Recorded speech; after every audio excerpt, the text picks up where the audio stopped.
बिस्मिल्लाहिर्रहमानिर्रहीम। अस्सलाम वालेकुम नाज़रीन कराम, मैं हूं मखदूम शहाबुद्दीन और आप देख रहे हैं मेरा फेसबुक और यूट्यूब चैनल। उम्मीद करता हूं आप सब लोग बखैर आफियत होंगे और जहां भी होंगे अपने अहले खाना समेत खुश भी होंगे और महफूज भी।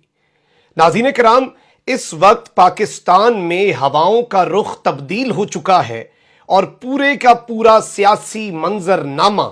Army chief general Qamar Javed Bajwa की स्टेटमेंट के बाद तब्दील हो चुका है। और इस पूरे बदले हुए सियासी मंजरनामे में पिछले 24 घंटों में army chief general Qamar Javed Bajwa की 3 इंतहाई अहम मुलाकातें हुई हैं। ये तीनों मुलाकातें, इनका अहवाल और इनके हवाले से अंदर की कहानी तो आपके सामने रखनी है, लेकिन आर्मी चीफ का पैगाम बनी गाला पहुंच चुका है। अब उस पर गौर व फिक्र भी शुरू हो चुका है, जबकि इस वक्त इमरान खान मुकम्मल तौर पर किसी भी इदारे या किसी भी वादे पर ट्रस्ट करने के लिए क्यों तैयार नहीं है, ये डिटेल्स भी आपके सामने रखूंगा कि इस वक्त बनी गाला में क्या चल रहा है, इमरान खान के जहन में क्या चल रहा है और उनके करीबी लोग उन्हें क्या मशवरा दे रहे हैं कि मज़ाहमत को किस हद तक लेकर जाना है। क्योंकि ये बात अब शायद इमरान खान नवाज शरीफ से सीख चुके हैं कि मज़ाहमत होगी तो मफाहमत होगी, लेकिन इस सब में शहबाज शरीफ की हुकूमत अब खतरे में है, क्योंकि अब शहबाज शरीफ की हुकूमत के लिए सरप्राइजेस आना शुरू हो चुके हैं। और ये सरप्राइजेस पहले पीपल्स पार्टी, फिर MQM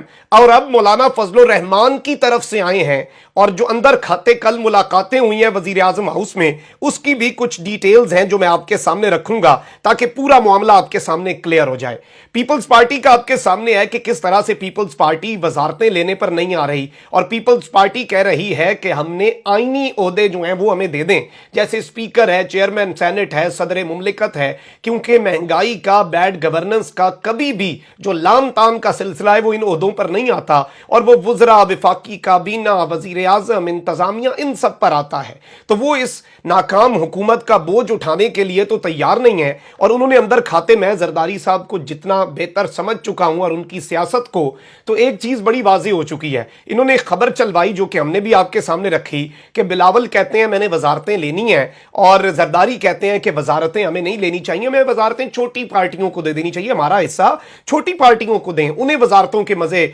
लेने दें। तो ये गुड कॉप बैड कॉप बन के शहबाज शरीफ को फंसा दिया है। जबकि दूसरी जानिब MQM जिसे अपनी सियासत मुकम्मल तौर पर खत्म होती हुई नजर आ रही है, और कल कराची के अंदर और जो सिंध है, सिंध का कराची है, इन एरियाज के अंदर पीपल्स पार्टी और MQM के सियासी ताबूत में इमरान खान आखिरी कील ठोंक के आए। तो अब खालिद मकबूल सिद्दीकी ने बड़ी दिलचस्प स्टेटमेंट दी, और खालिद मकबूल सिद्दीकी की स्टेटमेंट है कि साजिश साबित हो गई तो हम इमरान खान के साथ खड़े होंगे। यानी कि can you feel the heat, क्या आप प्रेशर बढ़ता हुआ नहीं इनसे महसूस, इनकी शक्लों पर प्रेशर लिखा हुआ है, इनकी स्टेटमेंट्स जो हैं। और अब ये सब वापस आने की कोशिश करेंगे, सब डैमेज कंट्रोल करने की कोशिश करेंगे, लेकिन अवाम इन्हें इतनी आसानी से डैमेज कंट्रोल भी नहीं करने देगी। क्योंकि इस मर्तबा सिर्फ ओहदों का मामला नहीं था, इस मर्तबा इस मुल्क की गैरत, खुददारी, अना और इस मुल्क की सालमियत का मसला था, जिस पर आपने कॉम्प्रोमाइज किया अपने ओहदों के लिए। अब आप ओहदे भी नहीं ले सकेंगे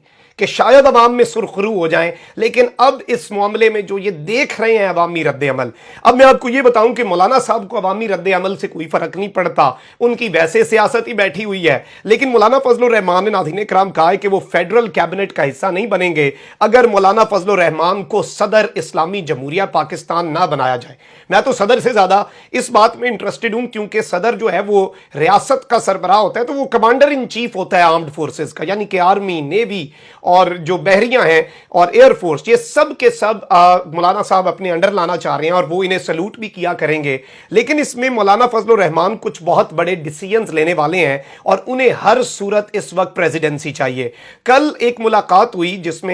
जिसे टर्म ये किया गया कि वजीर आजम शहबाज शरीफ से JUI के वफ्द की मुलाकात। शहबाज शरीफ थे, एक तरफ नून लीग के सीनियर लोग बैठे थे, दूसरी तरफ पूरी JUI बैठी थी जिसमें मौलाना साहब और उनके साहबजादे थे। तो इन्होंने कल एक मीटिंग की और उसमें इन्होंने कहा कि देखें जी, मैं तो इस तहरीक को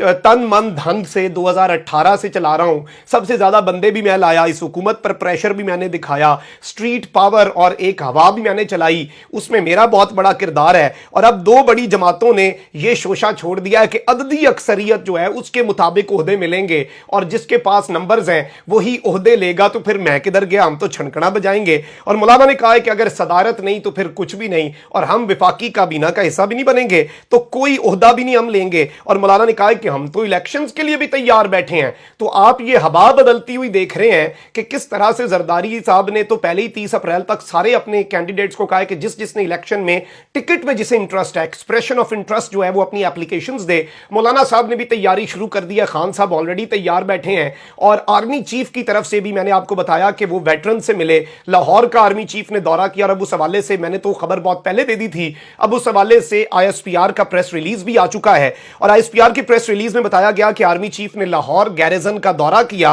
और आर्मी चीफ जो है उनका इस्तकबाल core commander Lahore lieutenant general Mohammad Abdul Aziz ने किया। इसके साथ ही साथ आर्मी चीफ CMH भी गए, जहां पर उन्होंने मेजर हारिस, जिन्हें एक रोड इंसिडेंट के अंदर जो कुछ भी हुआ उसमें आर्मी चीफ का जो ऑफिशियल स्टेटमेंट आया है उसमें यही कहा गया है कि कानून के साथ किसी को खिलवाड़ नहीं करने दिया जाएगा और इनका मुकाबला किया जाएगा। लेकिन इसके बाद आर्मी चीफ ने दो अहम मुलाकातें की। अब ये दो अहम मुलाकातें जो हैं, एक थी नाज़रीन इकराम गैरिजन ऑफिसर्स के साथ, यानी कि वो अफसरान जो कि इस वक्त लाहौर कोर का हिस्सा हैं, जो लाहौर गैरिजन का हिस्सा हैं और जो हाजिर सर्विस अफसरान हैं। कैंडिड मुलाकात हुई और इसमें बहुत से सवालों जवाब का सिलसिला भी चलता रहा। और इसमें आर्मी चीफ ने जो पॉलिटिकल सिनेरियो है उस पर मेरी इत्तलात यही है कि यही बताया है कि आपको भी एपॉलिटिकल रहना है, क्योंकि ये आपके हल्फ की पासदारी का पहला पॉइंट है कि आप सियासत में मुदाखलत नहीं करेंगे। इसके साथ आर्मी चीफ ने वेटरन्स जो हैं उनके साथ भी एक और सेपरेट इंटरेक्टिव सेशन जो है वो तकरीबन मेरी तलात के मुताबिक 4 से 5 घंटे चला। सवाल जवाब चले, उसमें वेटरन्स ने आर्मी चीफ से काफ़ी सख्त सवालात भी पूछे, आर्मी चीफ ने सख्त सवालों के जवाब भी दिए। उन्होंने कहा कि इलेक्शन हमें नज़र आ रहा है और इलेक्शन जल्द या बदेर होना ही होना है, और इमरान खान नज़र आ रहा है कि वज़ीर आज़म बनेंगे, हम तो उन्हें कबूल करेंगे। लेकिन इसमें आर्मी चीफ ने कुछ चीज़ें बताई कि हमने इमरान खान को नहीं निकाला, इमरान खान के अपने फैसलों ने निकाला। इमरान खान सोलो फ्लाइट पर था, हम तो मदद कर रहे थे, हम तो लेजिस्लेशन में और हुकूमत चलाने में भी मुआवनत दे रहे थे, जो कि आउट ऑफ द वे जाकर। लेकिन इमरान खान ने एक तो 2 वज़राए आला कमजोर लोग लगा दिए, उसके साथ ही साथ खान साहब MNAs MPs से मिलते नहीं थे, तो वो एक फॉल्ट लाइन थी जिसे ऑपोजिशन ने एक्सप्लॉइट किया और उन्हें अपनी तरफ कर लिया। हमारा इसमें कोई कसूर नहीं है। लेकिन इस सब के अंदर मैं आपको यह बता दूं नाज़रीन इकराम कि आर्मी चीफ ने कुछ और चीजें भी कहीं। उन्होंने कहा कि मिस इन्फॉर्मेशन और प्रोपेगेंडा जो है वो रियासत की इंटेग्रिटी को थ्रेटन कर रहा है, और उसके ऊपर स्पेक्यूलेशंस और रूमर्स, यानी कि ये जो अफवाहें और मन घड़त बातें हैं, उनको हमने फौरी खत्म करना है, उन्हें पनपने नहीं देना। इसके साथ ही साथ कहा कि आर्मी की कुव्वत अवाम है और अवाम की कुव्वत आर्मी है, और इन दोनों ने मिलकर रहना है। इनके दरमियान जो एक खलीज पैदा करने की कोशिश की जा रही है उसे खत्म करना है। अब इस मीटिंग के हवाले से मैं अपने पिछले वीलॉग में आपके सामने चीजें रख चुका हूं, राउंड अप भी रखा। इसके बाद आर्मी चीफ की एक और मीटिंग हुई है मेरी इत्तलात के मुताबिक, और आर्मी चीफ ने पाकिस्तान के 20 लीडिंग बिजनेसमैन जो हैं उनके साथ एक इफ्तार और डिनर जिसमें इंटरेक्टिव सेशन था वो किया। आर्मी चीफ ने कहा है कि इकोनॉमिक सिक्योरिटी जो है उसका नेशनल सिक्योरिटी के साथ बहुत ज्यादा लिंक है, और बिजनेसमैन जो है उन्हें IT पर फोकस करना चाहिए, उन्हें बहुत पैसा बनाना है और उस पैसा बनाकर फिर टैक्स देना है ताकि मुल्क चल सके। अब ऑब्वियसली इस चीज को देखा जा रहा है कि आर्मी चीफ एनकरेज कर रहे हैं मईशत के अंदर जो बिजनेसमैन हैं उन्हें किरदार अदा करने में, और ऑब्वियसली सारे स्टेक होल्डर्स के साथ आर्मी चीफ का मिलना, मुलाकातें करना, अपने वेटरन्स जो कि खुलकर रीसेंट टाइम्स में आपने देखा कि इमरान खान की सपोर्ट में निकले हैं, इस पूरे भानमती के कुंबे के खिलाफ निकले हैं, इंपोर्टेड हुकूमत नामंजूर के नारे लगा रहे हैं, उन वेटरन्स जिनमें 95 से भी ऊपर, आप कह लें 99% वेटरन जो है वो आज इमरान खान के साथ है, जो साबका फौजी अफसरान है, और इवन हाजिर सर्विस में भी बहुत सी बातें हो रही, तो आर्मी चीफ ने उनसे भी मिले, उनके भी जो खदशात हैं वो सुने, सारी बातें की, तमाम तर इंट्रैक्शंस, और चीफ खुद अब अपने ऑफिसर्स के अंदर भी जाकर उनकी बातें सुन रहे हैं। अब नाज़रीन इकराम, इन मीटिंग से कुछ नई डिबेट स्टार्ट हुई हैं और इनसाइड्स आ रही हैं कि जनरल बाजवा पर जाहिर बात है کہ بہت سی ڈیٹیلز پر تنقید بھی ہو رہی ہے کہ آپ نے یہ سیاسی بات اور اس طرح کی چیزیں جو سامنے آئیں کہ خان صاحب کے فیصلے صحیح تھے غلط تھے نیوٹرل ہونا چاہیے اینڈ آل آف دیٹ. اب میں آپ کو یہ بتاؤں کہ جو انتخابات کی بات ہے اس میں بنی گالہ میں دو اسکول آف تھاٹس پائے جا رہے ہیں. ایک تو یہ ہے کہ عمران خان صاحب کو اب تھوڑا سا بیک فٹ پہ آ کے جلسے کریں پریشر بلڈ اپ کریں, لیکن obviously جو ادارے ہیں ان کے لیے جو پیغامات پبلکلی ہیں وہ اب بیک فٹ پر آ کر دینا شروع ہو جائیں, اور پبلکلی جتنا پریشر ماؤنٹ کرنا تھا وہ کر لیا, اس کی آؤٹ کمز آنا شروع ہو چکی ہیں. جبکہ دوسرا اسکول آف تھاٹ جو ہے خان صاحب کے قریب کا وہ بتا رہا ہے کہ مقتدر حلقے الیکشن نہیں چاہتے, یعنی کہ کسی بھی صورت وہ الیکٹورل ابھی پروسیجر نہیں فالو کریں گے, کچھ عرصے بعد الیکشنز ہوں گے, اور فوری الیکشن کرانے کی خبریں پھیلانے کا مقصد تحریک انصاف اور تحریک انصاف کے ورکر اور سپورٹرز کو کنفیوز کرنا ہے تاکہ ان کی جو کیمپین ہے, ان کی جو تحریک ہے, ان کی جو موومنٹ ہے وہ کمزور پڑ جائے. اس وقت عمران خان کے علاوہ کوئی ادارہ, کوئی جماعت, کوئی سٹیک ہولڈر مکمل طور پر الیکشن تو نہیں چاہ رہا, اور اس وقت مطلب یہ ہے کہ کسی بھی صورت یہ ساری پارٹیاں تو مانیں گی ویسے بھی نہیں, کیونکہ اس میں عمران خان کو 2/3 اکثریت ملنی ہی ملنی ہے. عمران خان نے واپس آنا ہے, پوری قوت کے ساتھ واپس آنا ہے. اب اس سب میں بتایا جا رہا ہے کہ Imran Khan is not in a ہری.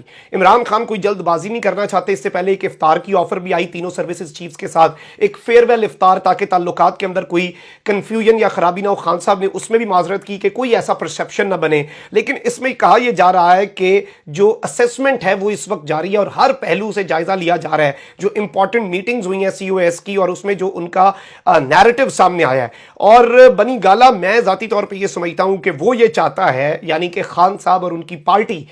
یہ چاہتی ہے کہ ایکشنز ہوں, ورڈز نہیں, اور ہمیں ایکشنز ہوتے نظر آئیں, کیونکہ جو سٹیٹمنٹس ہیں وہ تو حوصلہ افزا ہو سکتی ہیں, لیکن جو ایکشنز اس وقت پوری اسٹیٹ مشینری کے ہیں, جس میں ای سی پی ہے, election commission of Pakistan, foreign funding, عدلیہ کہہ رہی ہے 30 دن میں فیصلہ سنائیں, اگلے 25 دن امپورٹنٹ ہیں, وہ کچھ اور کہانی سنا رہے ہیں. اس لیے ایک چیز تو انہوں نے فیصلہ کر لیا ہوا ہے کہ مومنٹم ہم نے نہیں اپنا ٹوٹنے دینا کسی بھی صورت, اور اپنی جو سٹرگل ہے اسے ہم نے جاری رکھنا ہے. اب عمران خان نے بہت دھواں دار اننگز کھیلی, بہت اچھے چھکے چوکے مارے, اب انہیں رن ریٹ کم رہ گیا, تو اب ظاہر بات ہے ہو سکتا ہے کہ اب وہ چھکے چوکے کم مارے لیکن اننگز تو اپنی جاری رکھیں گے. اب وہ ہلکا پھلکا بھی کھیل لیں تو ان کے لیے وکٹری انہیں نظر آ رہی ہے. لیکن obviously اگر دوسرے اسکول آف تھاٹ کو مانا جائے کہ آپ کو کنفیوز کیا جا رہا ہے, then it is a very different story. Comment section میں رائے کا اظہار ضرور کریں. اپنا بہت خیال رکھیے گا, اپنے ارد گرد لوگوں کا بھی اور اس ملک پاکستان کا بھی. اللہ تعالیٰ پاکستان کو سلامت رکھے تا قیامت رکھے. اللہ نگہبان. پاکستان زندہ باد.